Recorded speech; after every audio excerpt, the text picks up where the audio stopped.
دعائے قنوت رکوع سے پہلے پڑھیں گے یا رکوع کے بعد پڑھیں گے، کیونکہ دونوں طرح کی روایات ملتی ہیں، تو اس لیے ان کا تھوڑا سا تفصیلی جائزہ۔ رکوع کے بعد بھی کرنے کا جواز موجود ہے۔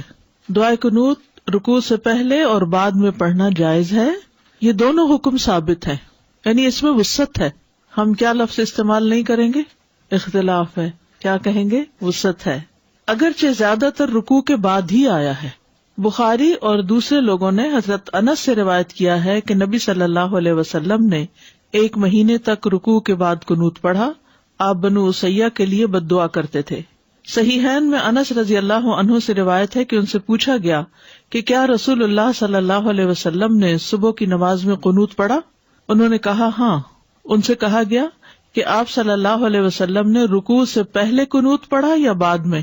انہوں نے کہا رکوع کے بعد کچھ مدت کے لیے پڑھا، یعنی کچھ مدت کے لیے وہ دعائے قنوت تھی، قنوت نازلہ جس کو کہتے ہیں۔ تو اس میں آپ کب پڑھتے تھے اس کو؟ رکوع کے بعد۔ رکوع سے قبل کرنے کا بھی جواز ہے، رکوع سے پہلے۔ ابن نصر نے صحیح سند کے ساتھ قیام اللیل کے متعلق انس رضی اللہ عنہ سے روایت کیا، کہا کہ رسول اللہ صلی اللہ علیہ وسلم، ابو بکر اور عمر رکوع کے بعد قنوت پڑھتے تھے، یہاں تک کہ جب عثمان رضی اللہ عنہ کا دور آیا تو انہوں نے رکوع سے پہلے قنوت پڑھنا شروع کیا۔ کیوں؟ تاکہ لوگ رکعت کو پالیں۔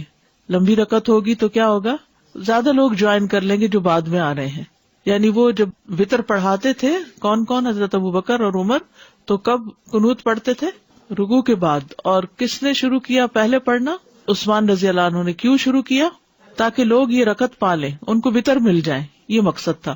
امام بخاری نے انس رضی اللہ عنہ سے روایت کیا کہ انس سے پوچھا گیا کہ قنوت رکوع کے بعد ہے یا قرات سے فارغ ہونے کے وقت؟ انہوں نے کہا نہیں، بلکہ قرات سے فارغ ہونے کے وقت۔ یہ حضرت انس کی روایت ہے۔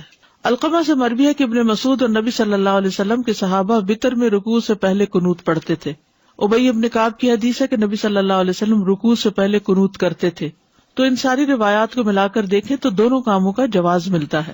سنن ابن ماجہ میں حضرت انس کا یہ قول ثابت ہے کہ ہم رکوع سے پہلے اور بعد میں قنوت پڑھتے تھے۔ حضرت انس ہی کہہ رہے ہیں کہ بعد اور پہلے دونوں طرح پڑھتے تھے۔ یہ تمام احادیث دونوں کاموں کے جائز ہونے پر دلالت کرتی ہیں، اسی لیے امام بخاری نے اپنی صحیح میں باب باندھا ہے، باب القنوت قبل الرکوع و بعدہ، رکوع سے پہلے اور اس کے بعد میں قنوت کرنا۔ اور ابن تیمیہ نے کہا، جیسا کہ مجموع الفتاوی میں ہے، کہ اہل حدیث کے فقہا جیسے کہ امام احمد وغیرہ دونوں کاموں کو جائز قرار دیتے ہیں، یعنی پہلے اور بعد میں دونوں، کیونکہ صحیح سنت میں دونوں عمل آئے ہیں۔ اگرچہ رکوع کے بعد قنوت کو ترجیح دی گئی ہے کیونکہ اس کی روایات زیادہ ہیں۔